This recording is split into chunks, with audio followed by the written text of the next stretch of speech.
Hi you guys, and welcome back to Tantric Tuesdays. So good to see you. Haven't filmed for a bit because I have been having a little delicious relationship with getting to know, get saturated with my land. I bought a couple of acres this year and I've been just sitting out and practicing yoga and just sitting out and watching sunsets and just spending the time and getting saturated in this new area. And this whole relationship process for me that has the same dynamics as any relationship. You know, you have anticipation, and then you have new relationship energy, and then you start to get deep and rich and lush, and that energy peak comes down a little bit, and it's a little bit more sustainable and a little deeper and a little more subtler. And then you start to go, ooh, how can I play and explore this place? And that's what I want to talk to you about over the next couple of videos is energy in terms of Tantra, relationships, your life, how to get more energy, how to play in that land of, Esther Perel calls it novelty, or seeing your partner from across the room from a different angle, from a different lens. And in that moment there's novelty, and even in an old relationship it's like you're seeing it from a different lens. And that really can be achieved anytime in a new relationship or an old relationship.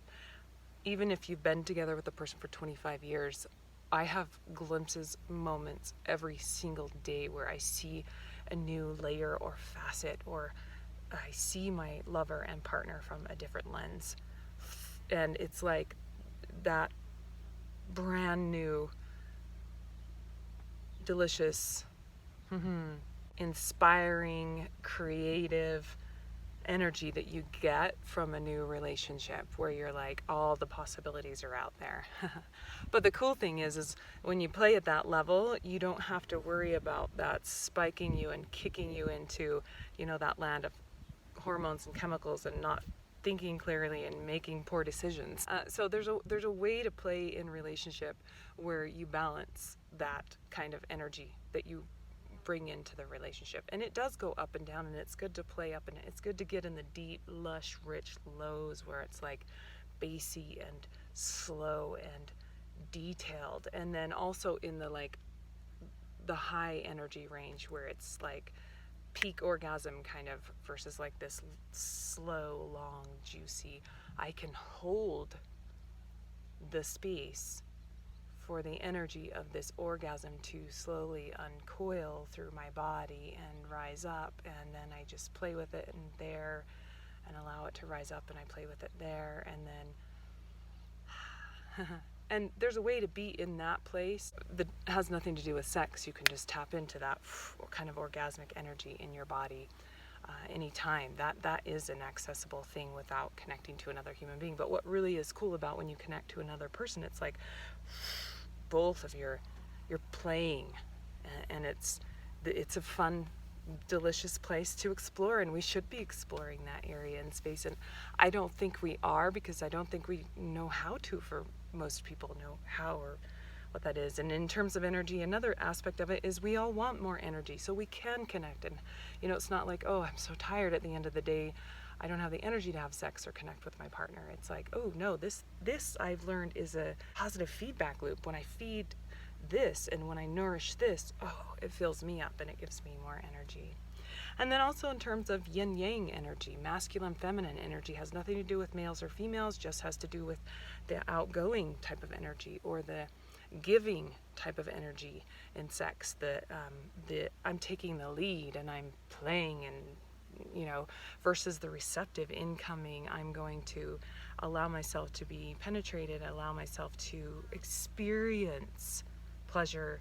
And Brene Brown talks about this, how we're not often able to be receptive and open to that, vulnerable to being able to fully experience pleasure and just lay your guard down, lay all the tricks and the tools and the thinking and the logic and all that shit down, and just say, yes, I am open to this, and just let that wave of ecstasy or, you know, that orgasmic bliss run through you.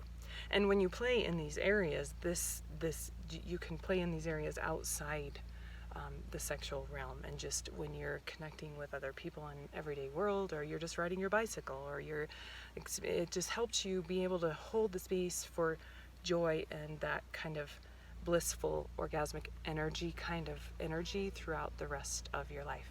And lastly, we need to talk about Shaktipat, which is a term. Shaktipat, Shakti's energy, pot means to transfer. It's how we are affected with, play with, interact with other human beings. And there is a place that you can hold, and I learned how to get to this place through a metta meditation, which I've talked a little bit about, metta, loving kindness, compassion, Buddhist type traditional meditation, but Ho'oponopono is the same thing. Other cultures call it different things. And when I hold that space of metta for myself, then I'm clear and I can play here. But oftentimes we play here and we get affected by other people's energy, or we get swept away in it, and we give more of ourselves than we have to give in that moment in comparison to the depth of the space we're able to hold at the time.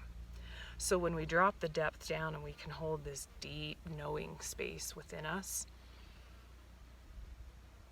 then we can just be completely equanimous and allow the novelty of the moment to unfold. So we're going to unpack all of those topics in the next couple of weeks.